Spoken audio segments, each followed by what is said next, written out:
In many mediums, but especially video games, it sometimes feels like people no longer embrace the creator's vision, but instead fight it, focusing on what they want. And this isn't to say we shouldn't criticize media, of course. That would be hypocritical, as I love breaking down and analyzing games, as my 8-hour Phantasy Star series retrospective demonstrates. But intent is the key here. Do you want the game to be a better version of itself? Or do you want the game to be something different, to conform to what you want or simply expect? I think the latter is increasingly common, but also harmful. It reduces the role of the creators to being assembly line workers rather than artisans. Still useful, but with very different expectations and generally with less respect. And one stock phrase to come out of this flavor of criticism, one that increasingly rubs me the wrong way, is saying that a game doesn't respect your time. Taken literally, it's really bad criticism. But increasingly, it isn't a literal accusation and is more of just a stock phrase these days. But I truly hate the phrase every time it comes up.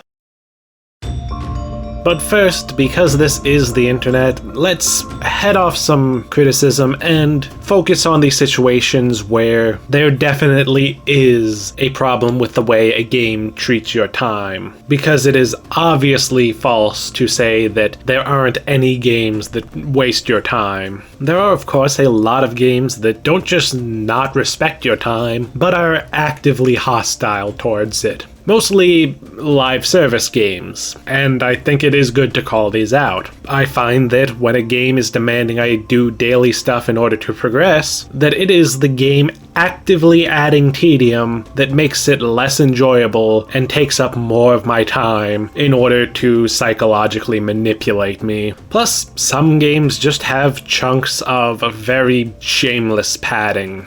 While I am generally rather patient and accepting of slower pacing, some games do just take it too far, padding things out not for pacing reasons or to create a nice moment, but purely to extend playtime. And these are decisions that don't just disrespect the player's time, but they disrespect the player as a whole. Live service games especially treat the players more as resource than as audience, trying to extract as much of your time as possible so that you will spend all your time playing their game and not a competitor's. Heck, these kinds of things even disrespect the efforts of other developers on the project who are trying to make a good game. The issue, though, is that the criticism of this game doesn't respect your time is rarely leveled against these ones. It's much more likely to be leveled at simple length, tedium, or pacing rather than,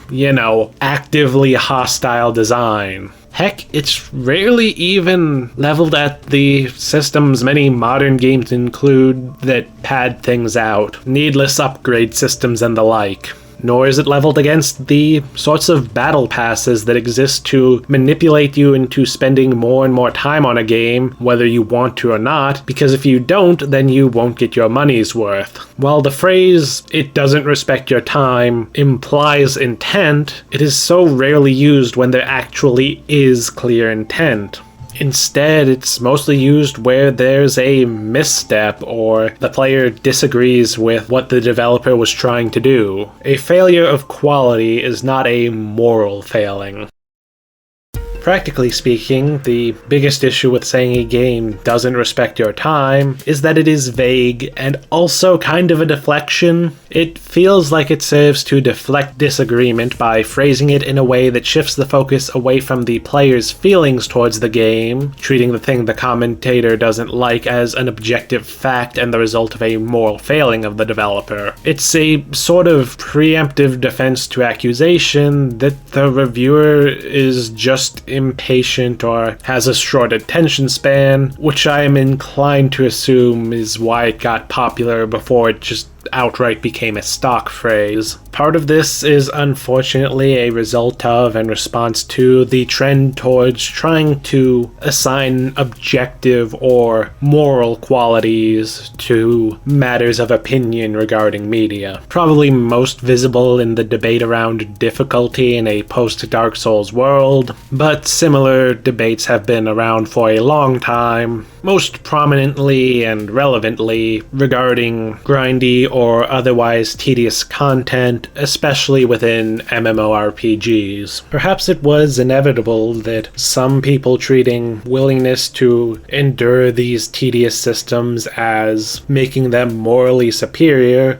would lead to something akin to "it doesn't respect your time" as a counterargument. Something to say, no, I'm not morally lacking for not being able to finish it, the game developers are morally lacking for making it this way, when really neither of these things are true. And another problem is that saying a game doesn't respect your time also fails to really engage with why the amount of time the game takes is a problem. Is it because the game or a section is too long? Is it because it's unsatisfying? Is it because there are pacing issues, mechanical or narrative? Do technical failings mean you spend too much time on load screens? Is it repetitive with something like too many easy random encounters? Do systems end up encouraging repetitive but boring approaches to gameplay? Does it rely on trial and error, such as a maze or even worse, a teleporter maze? Are there fiddly upgrade systems that require a lot of time but don't actually add much of anything to the experience? A game can feel like a waste of your time in a lot of ways, and very few of them are from a lack of respect.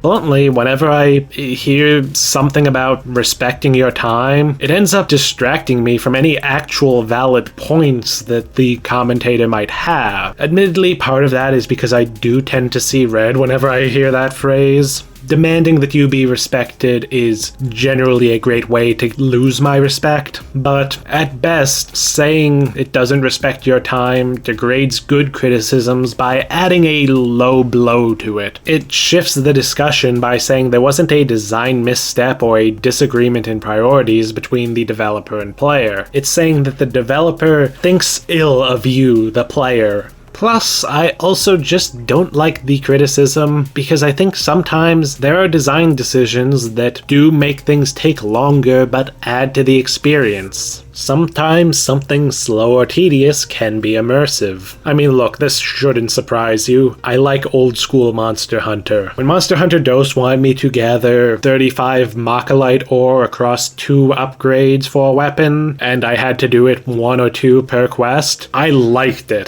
Clearly I'm a freak. Plus, I also think that a little bit of backtracking or a slow part can help the experience. If a game has an interconnected world but never asks you to backtrack, well then the interconnected world is kind of just for show, right? Obviously these things can go too far. I don't want to pretend that they can't be done badly, despite the comments that are likely already down below claiming that I want games that are 90% backtracking, I'm sure. But there's a nuance to these things. But saying that a game doesn't respect your time is an inherently unnuanced statement, because it shifts the focus away from the execution and towards the intent, while also assuming a certain intent. It disproportionately privileges the importance of not wasting the player's time by assigning a moral imperative to it. The haphazard use of the phrase ends up implying that developers should always put making the game shorter and as free of friction as possible above all else. That a game being easy to consume is more important than being engaging or fun or any other positive thing a game can be. Alright, time to get a little bit nasty. Moralizing in art criticism, unless it's dealing with like the moral viewpoints expressed by the story, always feels crass. Like, yeah, if a media is openly advocating for a repulsive point of view, that is a moral statement that is worth criticizing from a moral dimension, and I suppose there are examples like the aforementioned live service games, where the business elements of a piece of media can be immoral in how they treat the player. But outside of that type of thing, moralizing is the realm of hack critics. saying a game's creators are bad simply for not making the thing the way you like is awful criticism that represents an immature point of view. And make no mistake, you are absolutely saying that the creators are bad people when you bring up a word like respect. Saying a game doesn't respect your time attributes malice to the creators, and that's just a dick move. The sorts of cases where this is usually applied are not the result of the creators going, yeah, who gives a fuck about the player, let's waste their time because we are cartoon villains who enjoy being petty and mean. It is, as I keep repeating because it's so important to stress, most likely to be at worst a developer making a poor decision, whether due to a lapse in judgment or due to the stresses of creating a video game. Another criticism I hate that this reminds me of is saying that something is just bad design. Not only is it absurdly lazy criticism that sounds incredibly whiny, but while it is less overt, it is still moralizing criticism, phrasing the critique in such a way that it is meant to insult the developers, to suggest that they are inferior to you for not seeing what's so obvious, and ever so conveniently meaning you don't have to explain yourself, because if you had to explain it, then people might be able to criticize you for not trying to understand it. And to be a bit more honest and perhaps fittingly open myself up to some criticism here, I also just bristle a bit when people throw around demands for respect. I feel like it's a heavy concept that is thrown around too lightly, generally by people who think they are entitled to respect above and beyond most others, but do a poor job of earning it from others. So just using the word respect in a demand is a good way to lose points in my mind. I believe everyone deserves an equal baseline level of respect as a human being, and then if you want me to respect you beyond that, you have to earn it. And so seeing people complaining about something they are engaging with for fun, not respecting their time, feels, well, very disrespectful to the people who put their hearts into making something. And honestly, I think respect usually has to be reciprocated, but moralizing criticism tends to be self-centered and fail to engage with the game as it is. Claiming what you like is inherently morally superior, which is ignorant and selfish. And when done in published criticism, it's a breed of criticism that is made to focus on being right and scoring points over engaging more deeply with the work in question.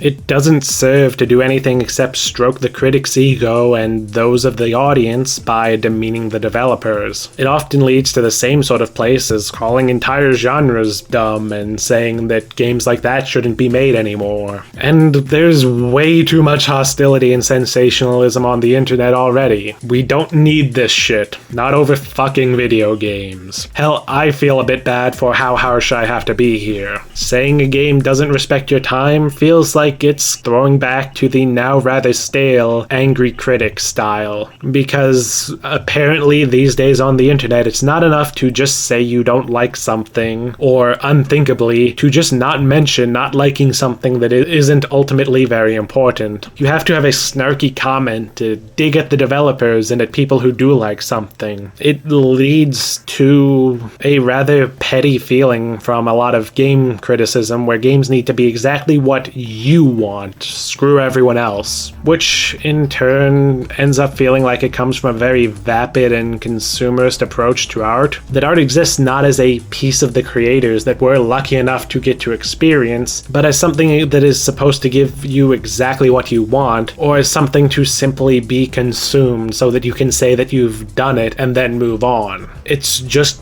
to please you, not something that you value beyond as being a product to consume and not as a work of art created by a large number of people's hard work. It's the kind of thing that has contributed to a world primed for the rise of slop content. If we just want more of exactly how we know we already like it, slop is inevitable. See, when I first heard the phrase, "it doesn't respect your time," it always sounded like it's angry that the developer dared think that their vision or idea ideas are more important than your time. But you know what? They are, so long as the developer is earnestly trying to make a better, more interesting game, applying a moral imperative to a single design goal, and doing so universally is absurd. It will make games worse. In the end, all that saying a game doesn't respect your time tells me is that you don't respect the developers. Except it can't even do that because it's become a stock phrase.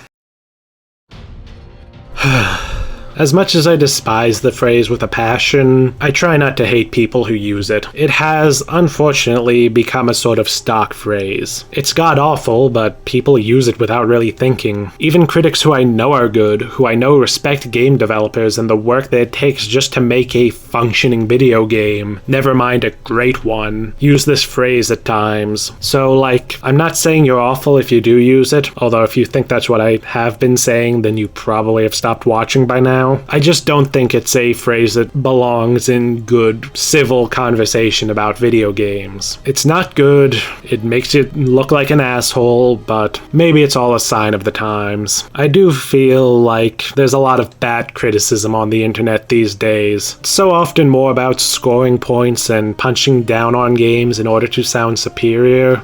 Way too often I hear old games' graphics criticized, basically just for being old, rather than engaging with the game's visuals and pointing out the things they do well, how they hold up, or what they did that was special and impressive at the time. Just state the painfully obvious and put down something people worked hard on, and in the process perpetuate the idea that newer is automatically better. It's seeking out things to be negative about, which I never like in criticism, and broadly it's violating the rule of if you don't have something worth saying, don't say anything. I always try to approach criticism as trying to find things to love about a game. It's why I always sound so dejected at the end of negative reviews. Using games as subjects to make fun of, it can be entertaining for some, I guess, but it's not useful and it is not the purpose of good criticism. To me, the most valuable thing that an internet critic's work can do is get someone to try a game they might have overlooked.